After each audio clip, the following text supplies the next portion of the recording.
Hello, everyone. This is South Carolina Crime and History. Today's case is that of a man whose intention and motive are not well understood, but whose heinous crimes would claim the lives of 5 innocent people of the small town of Gaffney, South Carolina. Patrick Tracy Burris was born on August 8, 1967, in Maryland.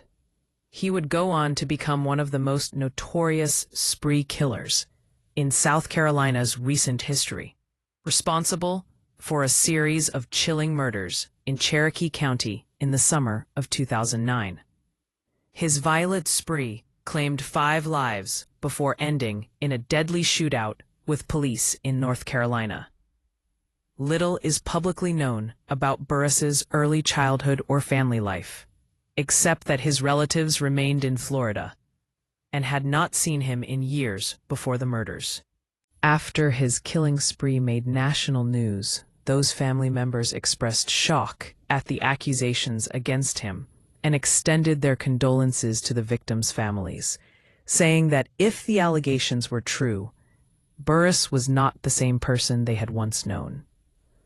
What is clear is that Burris's criminal path began early and escalated steadily over more than 2 decades.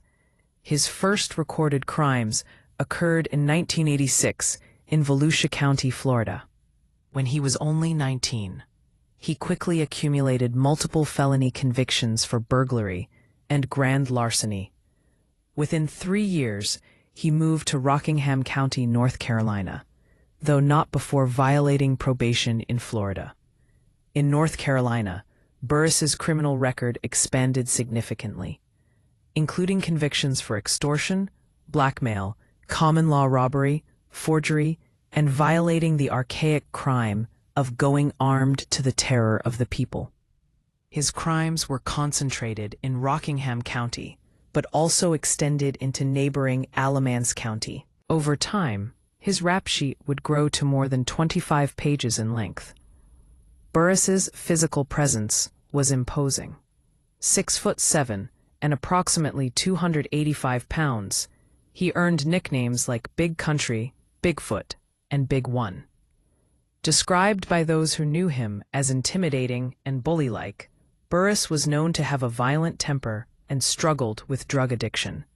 Though reportedly talented and mechanically inclined, he spent much of his adult life in and out of jails and prisons, participating in substance abuse programs during his incarcerations.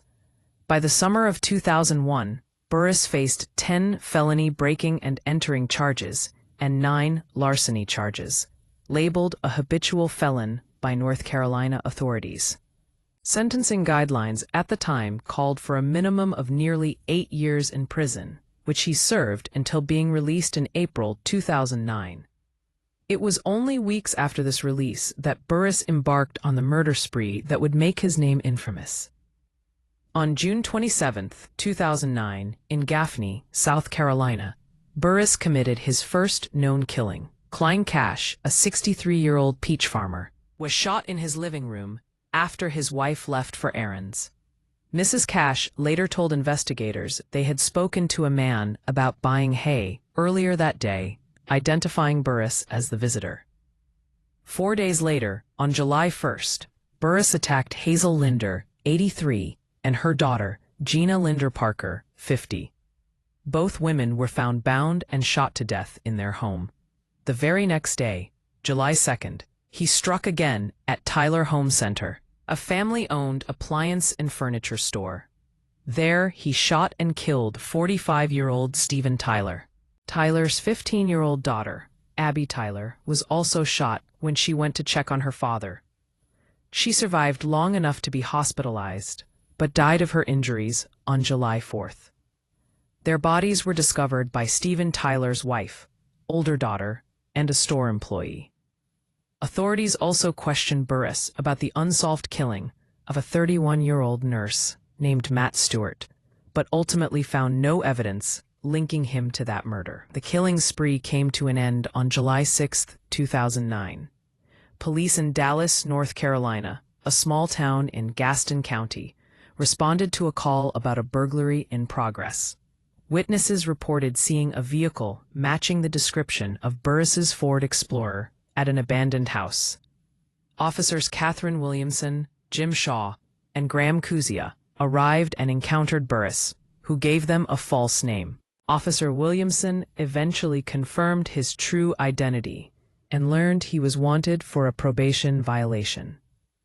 When the officers attempted to arrest him inside the house, Officer Kuzia deployed a taser.